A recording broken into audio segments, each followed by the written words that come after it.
मोदी सरकार के तीसरे कार्यकाल का पहला बजट आज वित्त मंत्री निर्मला सीतारमण ने पेश किया। बजट को लेकर कानपुर में चार्टर्ड अकाउंटेंट और उद्यमियों ने इसे बेहद निराशाजनक बताया।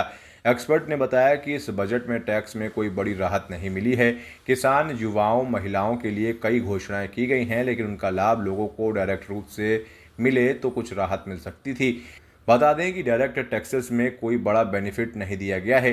25,000 स्टैंडर्ड डिडक्शन बढ़ाने से कोई खास फर्क नहीं पड़ेगा।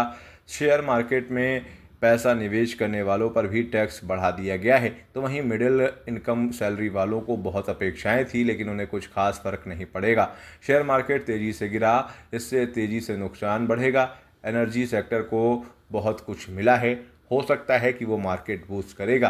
गोल्ड और सिल्वर पर भी कस्टम ड्यूटी कम करने से उनको नुकसान होगा जिन्होंने निवेश कर रखा है। तो कुछ लोगों का कहना है कि ये बेहद निराशाजनक बजट है। सरकार ने ऐसा कुछ नहीं किया जिससे उद्योग व जीएसटी में कुछ राहत मिली। इनकम टैक्स में भी कोई राहत नहीं दी है। नए टैक्स रिजीम में वेतनभोगी कर्मचारियों को 17,500 रुपये की हर आमदनी को रिलीफ होगी। इसके अलावा कोई राहत नहीं मिली है। लेदर और फुटवेयर में कस्टम ड्यूटी कम करने से उनको राहत ज़रूर मिलेगी। तो वहीं मुद्रा लोन में 10 लाख से लिमिट बढ़ाकर 20 लाख की गई है। साथ ही शेयर मार्केट में भी कैपिटल गेन टैक्स बढ़ा दिया गया है। बायबैक टैक्स पर भी टैक्स बढ़ा दिया गया है। इंडस्ट्रीज़ में फोकस सिर्फ एमएसएमई पर ही रखा है। न्यू टैक्स रिजीम में टैक्स पेयर्स को राहत मिली है, लेकिन इससे कोई बड़ी राहत नहीं कही जाएगी। युवाओं और महिलाओं के लिए भी इस बजट में कुछ खास नहीं मिला है। और उसके साथ साथ इंफ्रास्ट्रक्चर पे बहुत जोर है सरकार का, और कुछ सैलरी वालों के लिए जो हमारे सैलरीड एम्प्लॉयज़ की बहुत दिनों से डिमांड थी, तो कुछ थोड़ी सी उनके लिए भी राहत है। और क्या और होना चाहिए था बजट में जो आस लगाए लोग बैठे? देखिए, आस लगाए तो बहुत लोग बैठे थे। एमएसएमई के लिए भी बहुत कुछ किया है इसमें इन्होंने, और एमएसएमई के लिए जल्दी निपटारे के लिए भी बहुत सारी चीज़ें हैं। उनको लोन के लिए भी है। 100 करोड़ रुपए तक उनको बिना किसी गारंटी या कोलेट्रल सिक्योरिटी के लिए टर्म लोन दिया जाएगा। ये सब बातें हैं इसमें। लेकिन देखिए, एक्सपेक्टेशन तो बहुत सारी होती हैं, लेकिन फिर भी ओवरऑल बजट अच्छा बजट है। मुझे लगता है कि जो इंडिविजुअल्स थे उनको काफ़ी उम्मीदें थी हमारे इस बजट से, लेकिन वो शायद उम्मीदें उस तरह से पूरी नहीं हो पाई। जो स्टैंडर्ड डिडक्शन उन्होंने 50 से 75,000 किया है, वो लोगों को उम्मीद थी कि 1 लाख या 1.5 लाख होगा। बट हाँ, जो लोग इस सर्च एंड सर्वे केसेस में हैं, या जो जैसा सर ने बताया कि रीअसेसमेंट को लेकर के काफ़ी प्रोविजंस रिलैक्स किए गए हैं, तो मुझे लगता है उसका बेनिफिट एक आम जनता को जरूर मिलेगा। और जहाँ तक पूरे ओवरऑल बजट की बात करें, तो मुझे लगता है एक्सपोर्ट को इनको बढ़ावा देने के लिए काफ़ी इन्होंने चेंजेस किए हुए हैं। कई चीज़ों पे इन्होंने अपनी जो है बीसीडी घटाई हुई है, और इसी तरह से इंफ्रास्ट्रक्चर पे काफ़ी जोर है इनका। इस बार काफ़ी चीज़ें नई चीज़ें हैं, प्रोसीजरल चेंजेस काफ़ी हैं। वैसे जो जहाँ तक मैक्सिमम लोगों को तो पर्सनल इनकम टैक्स पे जोर रहता है कि अपनी जो चीज़ दिखती है उस पर कोई ख़ास रेट्स में तब्दीली की गई है, लेकिन प्रोसीजर्स में काफ़ी चेंज किया गया है। सबसे बड़ी चीज़ है रीअसेसमेंट। पहले 10 साल तक खोले जा सकते थे, जिससे बहुत समस्याएं होती थी। उस समय अवधि को घटा के 6 साल किया गया है, और काफ़ी टैक्स रेट्स में नई रिजीम में काफ़ी चेंज करके उनको कम किया गया है। ये अच्छा कदम है। जो ये मोदी 3 की सरकार थी, इससे हम लोग को उम्मीद थी कि शायद एक पाथ ब्रेकिंग बजट आएगा। कुछ दिया है, लेकिन बहुत कुछ लिया भी है। अभी शेयर बाज़ार लगभग 700 पॉइंट गिरा।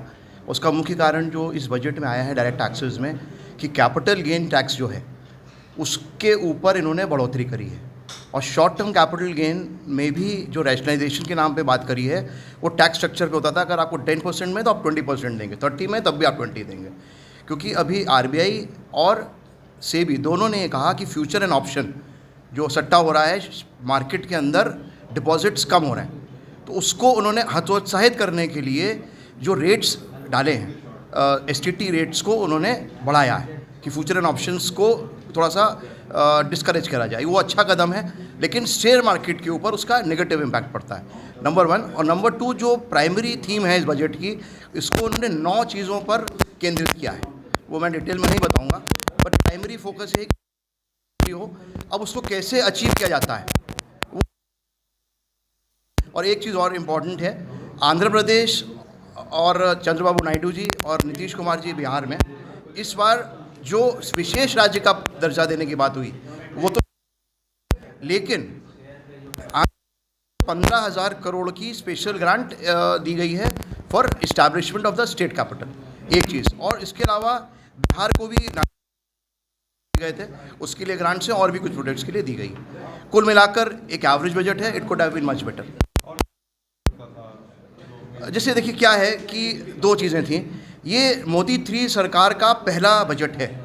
इसमें एक आम जनता को बहुत उम्मीदें थी कि महंगाई की मार से कुछ बचेगा, डिस्पोजेबल इनकम बचेगी। इन्होंने न्यू टैक्स रिजीम और ओल्ड टैक्स रिजीम जो 2 साल पहले आया था, इसमें बहुत कन्फ्यूजन हुआ। इस बार इन्होंने इसको ये किया, जो मेरा ओपिनियन ये था कि शायद इन दोनों रिजीम को मर्ज करके सिंप्लीफाई करेंगे, वो नहीं हुआ। इन्होंने क्या किया, नए रिजीम को बढ़ाने के लिए उन्होंने ये कहा है कि 2/3 of the tax payers have shifted into new regime. But इसको सिंप्लीफाई करने के लिए एक तो इसको मर्ज कर, और दूसरी चीज़ को उन्होंने उसको बढ़ाने के लिए कहा सैलरीड एम्प्लॉई अब न्यू रिजीम में आएगा, रिडक्शन कर दिया है। और इसके अलावा उन्होंने कि उसमें 7 की जगह केवल अब 6 स्ट्रक्चर हो गए हैं। उसमें कुल मिला के 17,500 रुपये का रिलीफ है। लेकिन जो हिंदुस्तान जैसा देश है जहाँ पर आप 80C की सेविंग करते हैं, बच्चों की फीस देते हैं, 1.5 लाख का इन्वेस्टमेंट करते हैं, आप उसको विड्रॉ नहीं करोगे, वो कंपलसरी सेविंग है। तो हम लोग को उम्मीद थी कि मेडिक्लेम वगैरह में GST जो गवर्नमेंट सेवाओं पे लगता है उस पर सेविंग हो, शायद इसको नेक्स्ट बजट के लिए रखा गया। जुड़े हमारे न्यू कॉन्सेप्ट पॉकेट मनी के साथ और कमाएं अपनी पॉकेट मनी। जल्दी उठाएं अपना मोबाइल और अपना CV हमें मेल करें info@democraticnews@gmail.com पर। डेमोक्रेटिक आई न्यूज़ चैनल को लाइक करें, शेयर करें, सब्सक्राइब करें और बेल आइकन दबाएं।